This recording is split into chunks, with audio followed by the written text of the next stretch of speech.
Secara etimologis, konflik berasal dari bahasa Latin configure yang berarti memukul. Tentu saja, memukul ini cuma kiasan untuk menggambarkan pertentangan yang terjadi. Konflik sosial adalah tindakan saling pertentangan atau perselisihan, bahkan sampai terjadi kekerasan.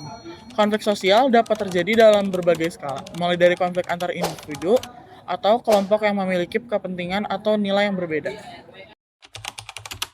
Pertama, menurut Surjono Sukanto, konflik adalah suatu proses sosial individu atau kelompok manusia berusaha memenuhi tujuannya dengan jalan menentang pihak lawan yang disertai ancaman dan kekerasan. Yang kedua, menurut Bernstein, konflik adalah suatu pertentangan atau perbedaan yang tidak dapat dicegah. Konflik ini dapat memberikan pengaruh positif maupun negatif saat melakukan interaksi dengan orang lain. Yang ketiga, menurut Lewis, konflik adalah perjuangan nilai atau tuntutan atas status dan merupakan bagian dari masyarakat yang akan selalu ada, sehingga apabila ada masyarakat, maka akan muncul konflik. Yang pertama ada perbedaan individu yang meliputi perbedaan pendirian kemudian perasaan. Yang kedua ada perbedaan latar belakang kebudayaan sehingga membentuk pribadi-pribadi yang berbeda.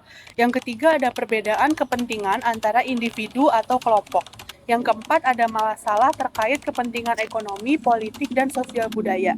Yang kelima ada kurangnya keharmonisan dalam hal interaksi sosial. Konflik sosial memiliki banyak dampak, termasuk dampak negatif dan juga dampak positif. Yang pertama, terdapat dampak negatif. Di dalamnya bisa menjadi penyebab trauma sosial dan psikologis. Yang kedua, kehidupan masyarakat jadi tidak harmonis. Lalu yang terakhir, bisa menimbulkan rasa dendam. Lalu, dampak positifnya dapat menimbulkan penyesuaian kembali nilai dan norma yang berlaku dalam masyarakat, mendorong solidaritas di antara anggota kelompok yang ada. Lalu yang terakhir, mengurangi rasa ketergantungan terhadap individu dan kelompok. Ada beberapa cara untuk menangani konflik ini. Berikut ini beberapa di antaranya. Yang pertama, berdiskusi secara private dengan pihak-pihak yang terlibat. Yang kedua, mencari solusi yang saling menguntungkan. Yang ketiga, membuka diri dan mengerti sudut pandang orang lain. Yang keempat, bersikap empati dan hormat. Yang kelima, memiliki kata yang bijak. Dan yang terakhir, menghargai privasi orang lain. Di Indonesia sendiri sudah sering terjadi konflik sosial, mulai dari skala yang kecil hingga yang memakan banyak korban jiwa. Berikut adalah beberapa contoh konflik sosial yang pernah terjadi di Indonesia. Yang pertama, pengusiran mahasiswa Papua di Yogyakarta.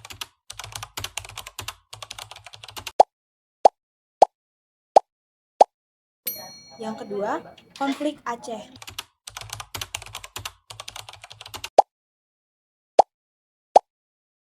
Dan yang ketiga, konflik narkoba.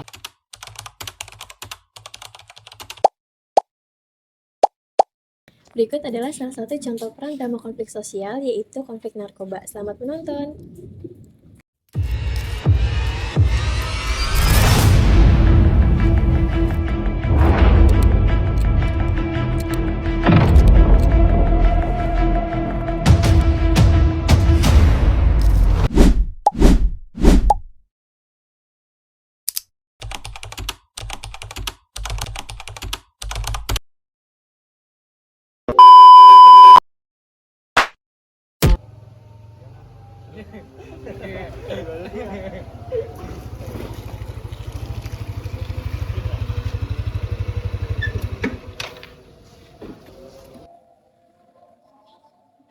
Bim, dari mana aja lo? Baru kelihatan batang hidung lo. Kenapa lo? Tegang banget tuh muka, udah kayak aspal. Tadi gue susah sesuatu nih sama temen gue. Gila lu Bim, jangan macem-macem deh lu. Pelan-pelan, Di, bahaya kalau ada warga yang curiga. Udah ya, cobain aja bareng-bareng. Sedikit pun gak akan bikin ketagihan. Emang efek make-make barang kayak gitu gimana deh? Bisa ke rumah gue aja yuk, kayaknya situasi kurang mendukung nih. Karena hari sudah terlalu sore, akhirnya mereka memutuskan untuk ke rumah Rido keesokan harinya.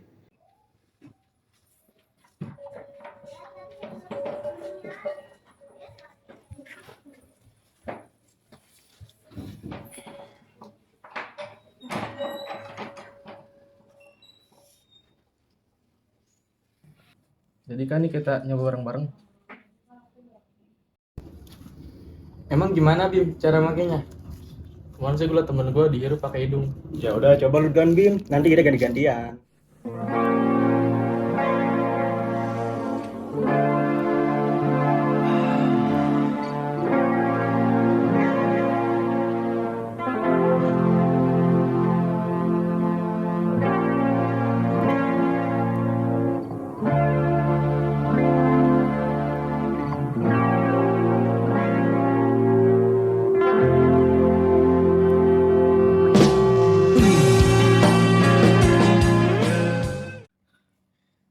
Kok jantung gue kayak deg-degan banget ya?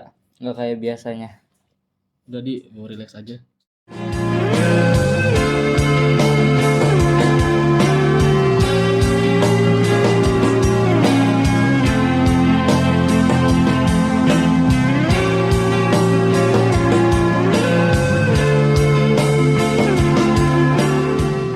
Keesokan harinya, Abdi terbangun dari tidurnya. Ia mendapat notifikasi chat grup yang berisi ajakan teman-temannya untuk membeli dan mengonsumsi narkoba lagi. Kok jadi pada beli narkoba-narkoba lagi ya? Gua nggak akan make-make begituan lagi. Akhirnya teman-temannya tetap membeli dan mengonsumsi narkoba tanpa memperdulikan keberadaan Abdi. Boy, ini nggak ada Abdi nggak apa-apa. Udah biarin nggak apa-apa. Ya gue ada lagi nih. Serius nih? Gas lah, gas. Gasken. Gila nih, teman gue udah pada kecanduan narkoba. Gue harus ke rumah Rido sekarang.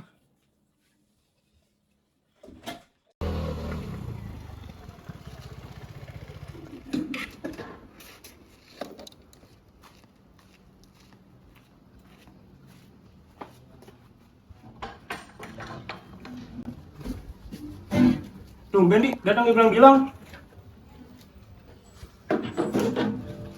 Maksud lu apa di datang-datang nampar gua? Gara-gara lu, kita kecanduan gak karuan. Lu nggak seneng? Lu nggak terima sama gua? Berantem aja kita. Ah! Karena Abdi merasa emosi, akhirnya ia memutuskan untuk pulang. Keesokan harinya, Rido memutuskan untuk menukar barang berharga milik kakaknya menjadi narkoba.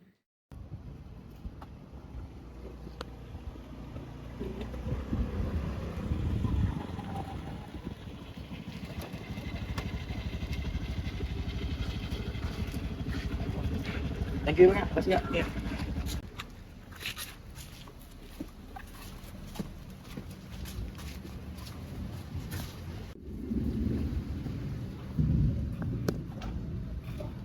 Duduk lu.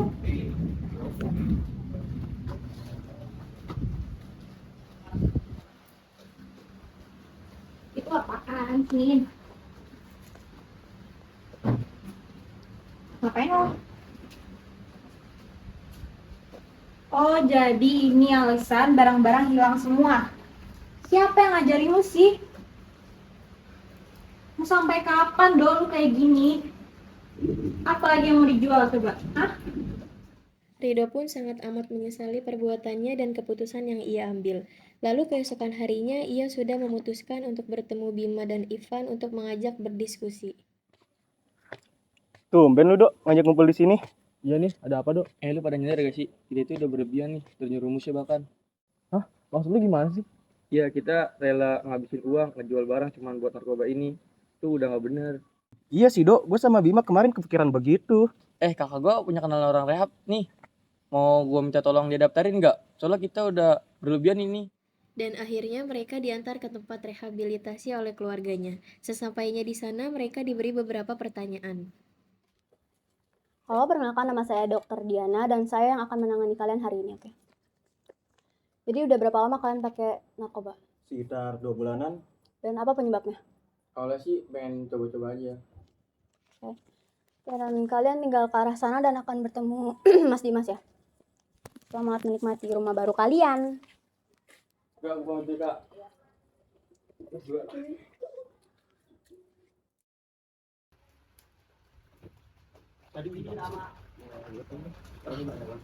Halo, perkenalkan, nama saya Dimas.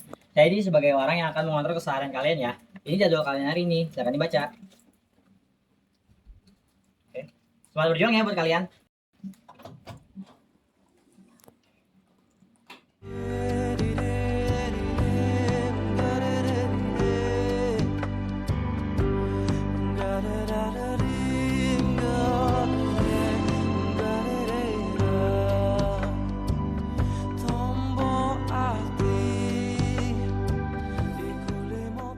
Selama di tempat rehabilitasi, mereka merasakan siksa fisik dan psikis yang luar biasa. Siapa juga ya kita ya? Mahal kali. Setelah kurang lebih 6 bulan, mereka bisa pulih secara maksimal dan bisa keluar dari rumah rehabilitasi.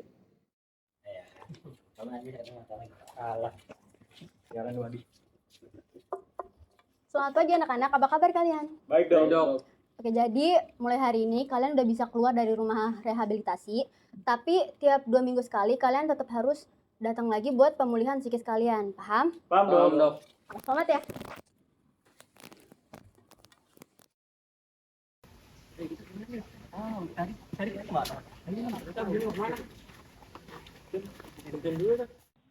Dia siapa ya? Kok kayak nungguin kita? Ah, perasaan lo aja kali, Van. Lagi juga siapa yang nungguin mantan pecandu kayak kita? Itu Abdi. Halo para pecandu. Ya ampun Di, gue gak nyangka kalau lu bakal jemput kita bertiga. Kita minta maaf ya Di. Gue juga minta maaf banget ya, Di. Sebenarnya gue yang salah sama kalian. Karena kalian semua terjerumus seperti ini. Nggak mood gue maafin kalian. Gak deng, haha. Gue cuma mau kasih pesan ke lu pada, jangan lagi ngerugiin diri sendiri ya. Keburukan yang kita alami pasti hasil dari tangan kita sendiri. Cabut yuk.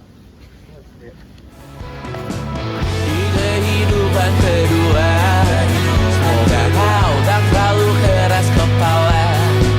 Atau mungkin ini bukan yang pertama, dan kita diberi kesempatan berubah. Ku yakin nyawa kita bertautan, ketam berbagai cobaan.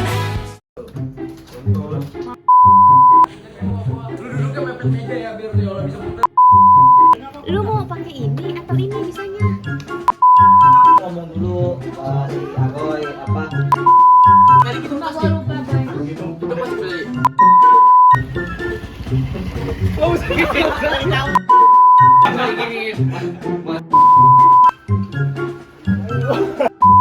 Action.